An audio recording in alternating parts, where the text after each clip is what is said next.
hose ntacyo habara ariko ibyabereye ahangaha byo nari nari umugabo amureba hafi y'aha hari iwanjye iwacu ari hirya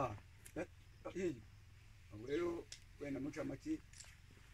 abatutsi babagahitagata mananyundo iki abagitagata babashe guhungira kwirebera ahangaha tukihari twebwe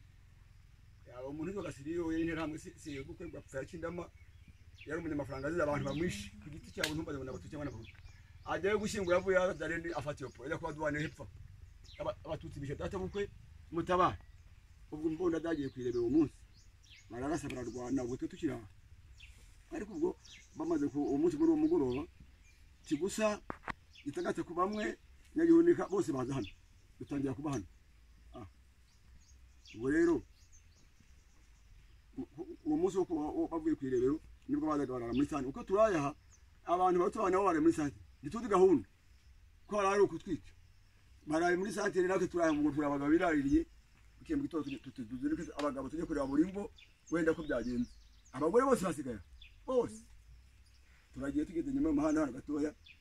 baba batangiye kumena inzugi abaharaye nabo twasohotse nabo baraza hari abagore abantu bari hano n'abakobwa n'ibintu byinshi ubwo rero yari afite n'umugore wari umaze iminsi mishya byaye anarwaye abantu dukwiragiye ikigunda bazasanga nta muntu ukiri hano nenge kureba ko umugore wanjye kuko nabashe kuva mu sanga nawe yagiye erega nuko ubwo ntubugiye ngo rukundi ubwo muri iyo tariki nta muntu ari harapfuye abantu babiri kuri duwani bishwe n'umukobwa w'inde kajuri mushiki wa Gatonda abandi hari hatangiye umuntu muri iki gitondo batangiye umusaza budiye bamutsinda hanyandi buri ngo tubintu byayanye warabaga inkora y'abantu hakwira ngo ni nka ibihumbi ubwo babafashe pura bavuga ati kugira ngo abantu bizarike zabashobora reka tubahi aho zadufata nk'umudamu n'abakobwa mubabwire aba batadapfa kugira ngo uzabone tubiciye rimwe naho nduha muri bizahiga imyaka ibiri afata umukobwa w'inkumi na nyina bati mwebwe mubahirwe ni murimo baza barunda ko kwikora rufonza hoteli barabarunze abantu barapfuye umunsi wose twe tubaye mu masaka zo hatonyera mu gishanga pfiyo tuzi ibere musozi bigeze saa 12 yapo hayi yo gupfa babazana hano hada hagati yanjye no kwa databaga mu muhanda ujya kwabakurwanyirwa urace mo nikam baraje babakubye bamaze kubakuba urasakarasa utema gatema ari bagahenda kandi ko bazasuko bapfuye ubwo reba gukura umuntu nkimbwa umuzana hanga kuva kwa data kugira habagamo urugendo nta bigeze batera ubwo babicira gara kwa data barabakurura banaga amaze kuzura ahagema abantu 64 abandi hari kino bakiranje abasireba ahanga ahagiye abantu wenda babarika nk'ijana na 70 na ubwo rero mu mateka magufi ubwo giba mu gishanga pfiyo abantu barapfuye byarangiye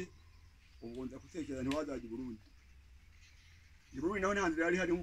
wavaga gashika hari bariye ubwo twaga nagira gukoma hagaruka mu gishanga bari kumwe n'abandi bagabo batatu nandi bakane ubwo tuza kugira uko Imana turinda tugere Burundi tubaza kamabuye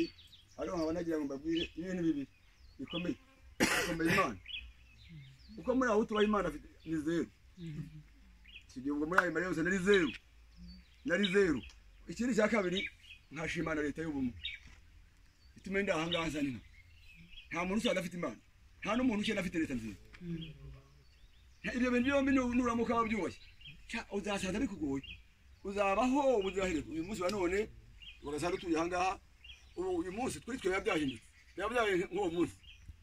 uwo munsi ngira ndi hano uwo munsi ngubona uyu munsi ngiye kubana uyu munsi ariko nta kibugwa ufite Imana yamukomeza bavanwe twasigaranye bashitse ku 10 ntazanye umuntu wiheba hawoje umuntu wiheba ugasanga muri abana bishizere wese ko nanashigiriye nta nababona ariko ubu barimo n'abataraha abana banje barahana naje kushaka umugore mbona abana mbona n'igihugu bantu rero barahangaha wenda tutatize wenda batubika imyanya ari mike wenda babyirwa na hariya ariko mwese wenda abaturage bagende barandi mu bushobozi mfite bwose